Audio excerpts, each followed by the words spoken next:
안녕하세요. 발빠른 시황의 이서구입니다. 오늘 한 주를 마무리해 짓는 금요일인데요. 오늘 또 제자리 돌려놓는 흐름이 나왔네요. 그런데 나쁘게 생각할 필요는 없을 것 같아요.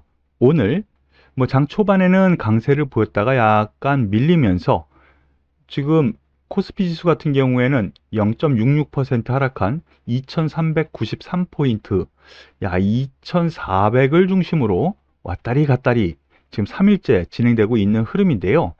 제가 어제도 말씀드렸고 그전에도 말씀드렸던 것처럼 앞에 있었던 이 저항대, 바로 이 부분에 매물을 소화하는 과정이다라고 생각을 하셔도 될 것 같아요. 그리고 최근 들어서 말씀드렸었던 부분이 있죠. 지금 제자리를 걸어가면서 5일선, 기술적으로 5일선이 지금 가까이 오고 있어요. 여기까지는 조정 줄 수 있다. 이 정도 생각하시고 접근하라 계속 말씀을 드리고 있죠.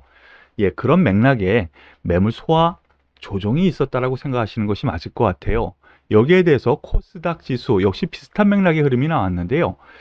자, 장중에 장 초반엔 강세를 보였다가 약간 밀려서 0.68% 하락하면서 흐름이 나오는데, 이건 어느 정도 조정이 나올 수 있는 흐름이었습니다. 여기에 왜 이런 흐름이 나왔나 하나씩 살펴보도록 하죠.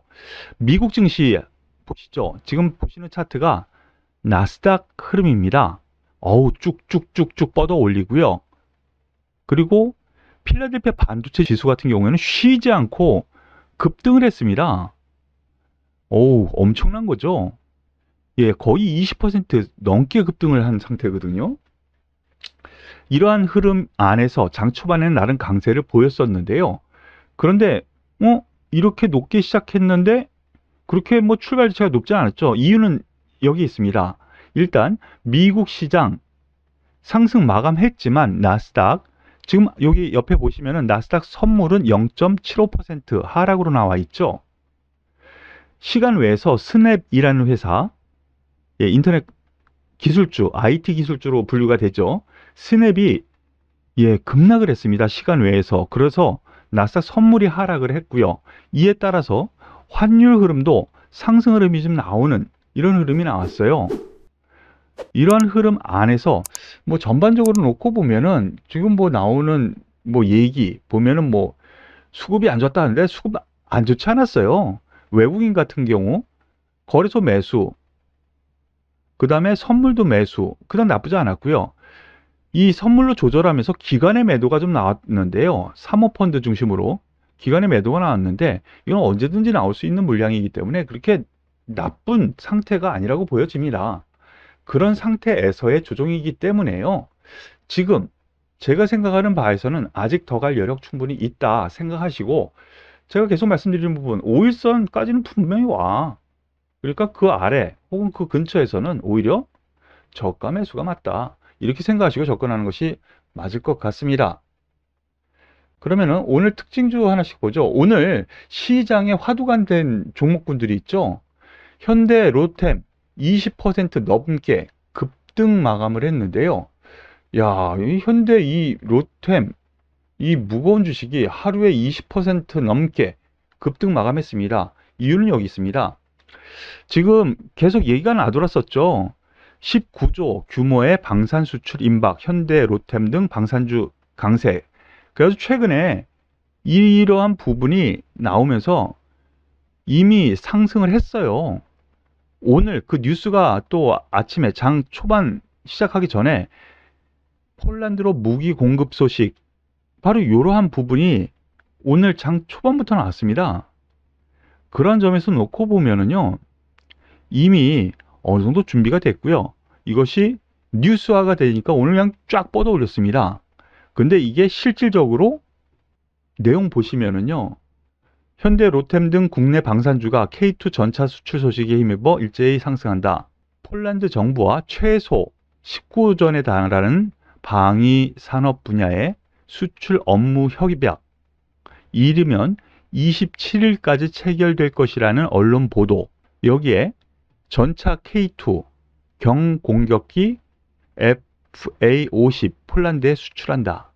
현대 로템은 K2 전차 1000대를 공급할 것이라는 소식이 더해지면서 주가에 한층 더 탄력을 받은 것이다 라고 하는데요. 자, 이것이 오늘 20% 넘는 상승세의 원동력이 됐던 거예요. 여기서 한 번 더 27일 계약 예정에 있다고 하죠. 27일. 그래서 한 번 더 쑥 올라가면서 이 전고점 트라이는 할 것 같습니다. 27,000원 전후. 하지만 여기서는 한 번쯤 꺾어준다라는 것은 일단 어느 정도 비중을 좀 축소를 하면서 추가 상승도 가능하지만 일정 부분 이익 실현 관점으로 보는 것이 맞지 않을까라는 판단으로 말씀을 드리는 거니까 참고하시길 바라겠습니다. 더불어서 하나 에어로스페이스 앞서 수출, 폴란드 수출, 그런데 이 폴란드 수출뿐만이 아니고 동유럽뿐만이 아니고 뭐 여러 지역에서 우리나라 K 방산에 대한 이슈가 계속 나오고 있어요. 자, 하나 에어로스페이스는 자체 이슈가 있었습니다. 하나 에어로스페이스 방산 계열 통합 추진. 요 한번 내용 잠깐 보셔야지 될 것 같은데요. 우리나라 한화그룹 같은 경우에는 뭐 태양광 쪽도 있지만은 방산 쪽이 우리나라에서 최대예요. 방산 계열 통합 추진 기대감. 하나 에어로스페이스가 강세다. 하나그룹이 방산 계열사를 합치는 방안 검토 중이다. 이 전반적으로 보면은 그러면은 하나 에어로스페이스, 디펜스, 하나 방산 부분을 통합하는 방안이 거론된다. 이렇게 되어 있는데요. 그러면 하나 에어로스페이스가 확실하게 우리나라 최대의 방산 기업이 될 거다라는 기대감이 있는 거죠. 더불어서 앞서 현대 롯템 올라간 것처럼 그래 하나 에어로스페이스도 전투기, 경전투기요.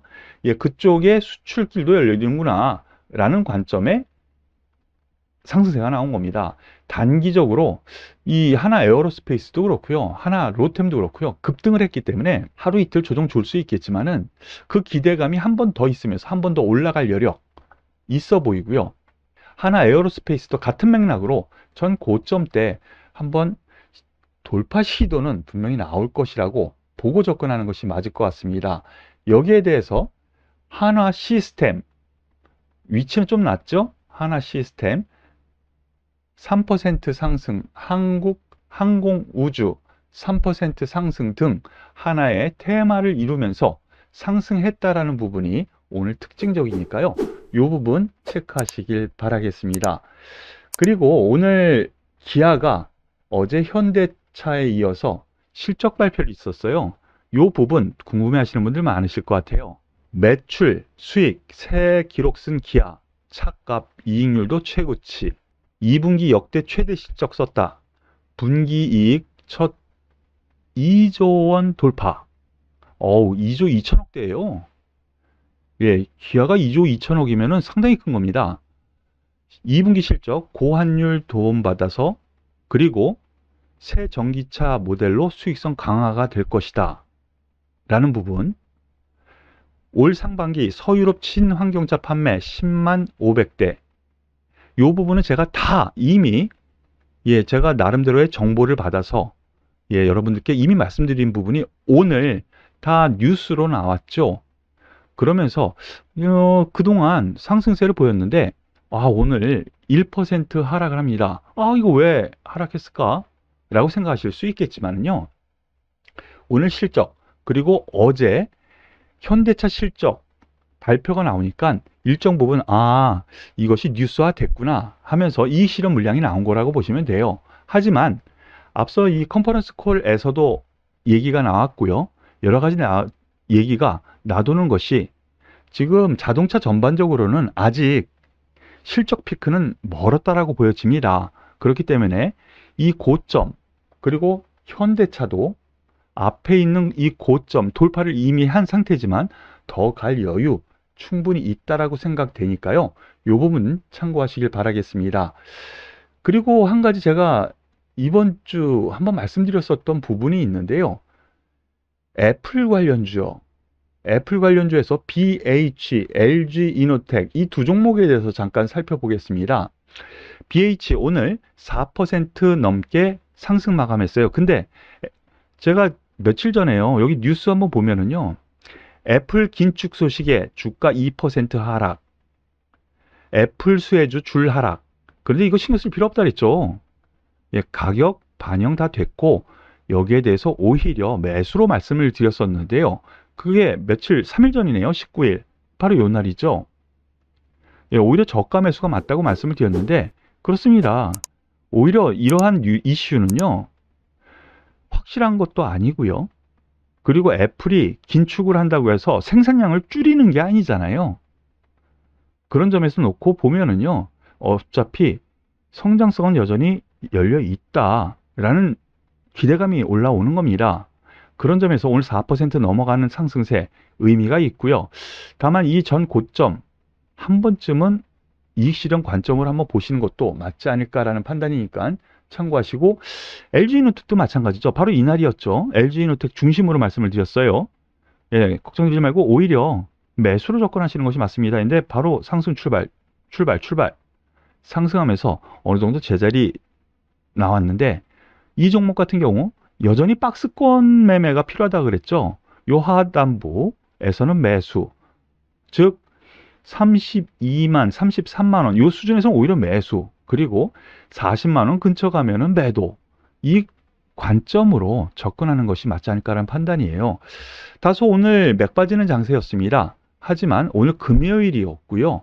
미국 선물이 하락하는 원인이 있었는데 뭐 이러한 부분 최근의 흐름을 놓고 보면은요. 악재가 호재로 둔갑되거나 이슈가 나오더라도 긍정적으로 해석되는 부분이 더 많다라는 부분을 요즘 말씀을 드렸죠. 앞으로도 당분간은 그럴 가능성이 커 보여요. 그러니까 오늘 미국 시장 뭐 1% 넘는 급락세 이런 부분이 아니라면 우리나라 월요일 장세에 그렇게 큰 겁먹을 만한 요인은 아니라고 생각을 하셔도 될 것 같아요. 그러니까 편한 주말 되시고요. 오늘 발빠른 시황은 여기서 마무리 짓도록 하겠습니다. 수고 많으셨고요. 도움이 되셨다면 구독 그리고 좋아요 그리고 응원의 댓글까지 꼭 부탁드리겠습니다. 수고하셨습니다.